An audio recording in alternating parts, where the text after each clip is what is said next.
Урматтуу достор, азыркы видеоролик сабакты биз геометриядагы суроолорго, тапшырмаларга арналган. Математика боюнча негизги тестте ушул сыяктуу тапшырмалар кездешет. Демек силер үчүн маанилүү. Слайдтагы биринчи тапшырмага көңүл бурсаңар. X, O, Y тик бурчтуу координаталар системасында A, B, C, D квадраты берилген.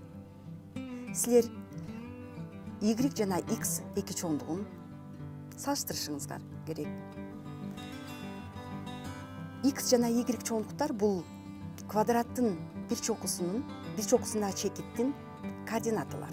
Силер билесиңер, X'тин маанисин OX абсцисса огунан тапсаңар болот.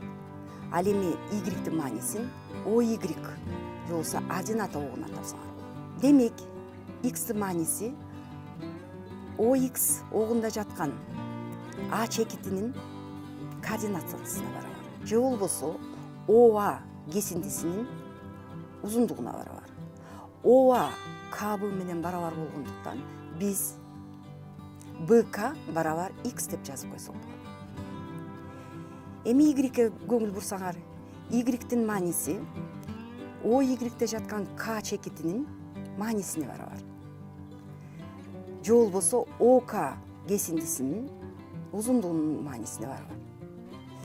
ОК АБ менен барабар болгондуктан биз АБны Y барабар деп жазып койсок. ABCD квадрат деген маалыматтын негизинде биз АБ барабар BC деп жазабыз. Эми БК кесиндиси бул СБ квадраттын жагында жаткандыктан биз БК BCдан кичине деп жазабыз. Демек БК АБдан кичине. БКнын ордуна X'ти койсок, АБнын ордуна Y койсок, биз X'ти Y-ден кичине деп аныктап алабыз. Y же болбосо Y X'тен чоң. Туура жолу А. Экинчи слайдка көңүл бурсаңар. Бул слайдта X, O, Y тик бурчтуу координаталар системасы берилген. Ушул координата системасы боюнча биз эки тапшырма аткарышыбыз керек болот. Биринчи тапшырмада АБ узундугу менен АС узундугун салыштырышыбыз керек.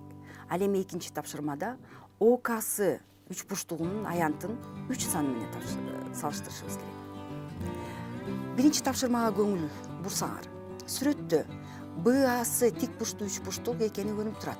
Анткени А жана Б чекиттеринин абсциссалары Ага барабар болгон А жана Б эки чекитинен жана OX огунан перпендикулярдуу болгон АБ түз сызыгында үч бурчтуктун бир жагы жайгашкан. С бурчу 45 градус деп белгиленип турат сүрөттө. Демек, Б бурчун тапсак болот. Б бурчу 180 градустан 90 жана 45тин суммасын кемитебиз. Бул 45ке барабар. БАС үч бурчтугу тең капталдуу үч бурчтук болду. Тең капталдуу үч бурчтук болгондуктан капталдары барабар. Демек, АБ узундугу АС узундугуна барабар. Туура жолу В. Экинчи тапшырмага көңүл бургула. Ушундай эле талдоо жүргүзөбүз. ОКсы тик бурчтуу жана тең капталдуу үч бурчтук. Анткени ОС жагын карасаңар, С координатасы С чекитин 3 0-гө барабар. Демек, ОС кесиндисинин узундугу 3-кө барабар. Тең капталдуу үч бурчтук болгон үчүн ОСу барабар ОК бул 3-кө барабар. ОКсы тик бурчтуу үч бурчтук. Анткени ОК жагы OY ординатасында жатат. Демек, бул үч бурчтуктун аянтын 2/1 көбөйтөбүз ОС көбөйтөбүз ОК. Бул 2/1 көбөйтүлгөн 3 көбөйтүлгөн 3. Же болбосо 4,5. 4,5 3төн чоң болгондуктан туура жолу А. Урматтуу достор, мен силерге мындан кийинки силердин аракетиңерге ийгилик каалайм.